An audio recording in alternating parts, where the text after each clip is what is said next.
We actually got a GE French door refrigerator for you guys today. This is my favorite unit. If I were to buy one, this is the one I'd buy. I'd buy a French door GE refrigerator. Anyways, we are having cooling issues in the fresh food section, and we're trying to get to this evaporator. So I'm gonna let you guys, I'm just gonna talk and let you guys watch this. But what we seem to find on these GE refrigerators is this evaporator fan will fail. So I'm gonna try and get back in there and check out this evaporator fan. Had one with me on the truck, because that's really the only thing we replace on these French door refrigerators is this evaporator fan. I love these things. So yeah, if you guys want a French door refrigerator, buy this one. You'll only have to replace these evaporator fans from what I've seen. Anyways, this particular issue, what the customer noticed is some ice that builds up around the bottom. We also had a drain issue, and we'll clear the drain in this video as well. But I have a steamer to clear up a bunch of that ice, because this thing was a little bit of a pain to get off. So you'll need to somehow melt that ice. If you don't have a steamer, I don't recommend using a hair dryer or something like that, because it can melt the plastic. If you melt the plastic, you'll cause more problems. A steamer keeps temps around 212, around the boiling temp, and that's not hot enough to melt this type of plastic. So if you guys need a steamer, actually, I'll link a steamer down below. So if you guys need one, go ahead and pick one up. If you work on appliances every day, you definitely need one of these, so you don't damage anything, and it actually gets rid of this ice pretty quickly. But yeah, we're getting close to getting to this evaporator fan. It's pretty tough getting this one off, especially when these fans fail, because ice gets where it normally doesn't get to. But eventually I do get this evaporator cover off, and then after you get the evaporator cover off, that harness that's right next to my hand there, that is the harness to the fan. And so if you follow that to the fan, after you get the cover off, you just pull the fan out of that little rectangle it's in. I mean, there's nothing really holding it in except for this evaporator cover. So get the evaporator cover off, get the fan off, and in most cases you can feel a bad fan. So if you have a new fan next to your bad fan, you can feel the difference. And boom. Yeah, finally got the evaporator cover off. It was a pain. You saw me struggling. I was shaking a little bit. But yeah, you can either get that evaporator cover out all the way. I left it there for some reason. I probably should have moved it, but I didn't. But again, if you guys need a fan, I'll have it linked in the description below. Also, I'll have a steamer linked in the description below. But yeah, the old fans in my right hand and the new fans on the left hand side. You do need to move over this rubber grommet, and you can only put this fan in one way.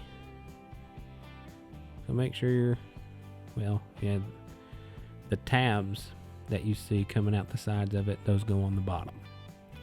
So you can only put this thing in one way.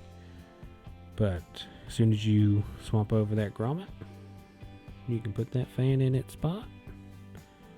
You'll see it here in a second.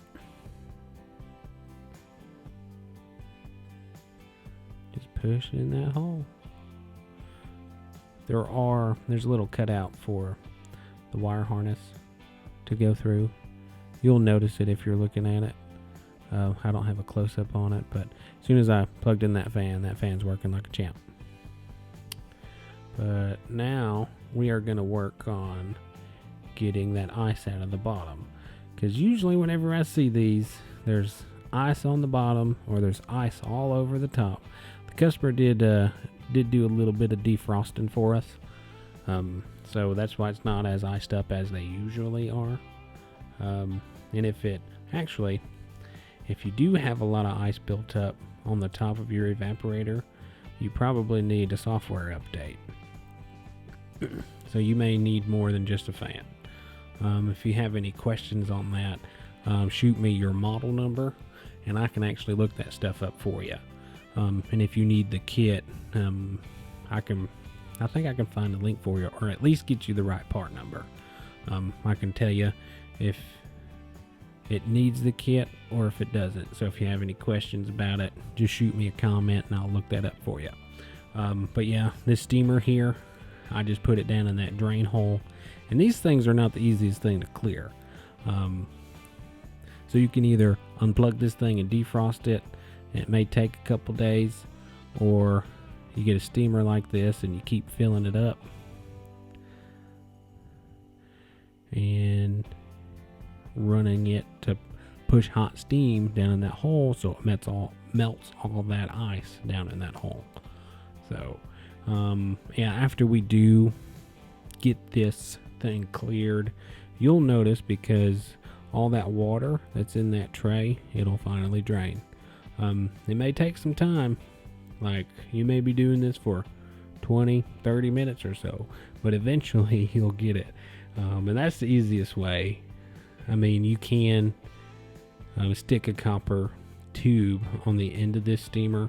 I used to have one, but I lost it somewhere along the lines, and you can stick that copper tube down in that hole and it'll do it a lot faster for you. That's the only faster way that I know of. Or you may be able to go in down below.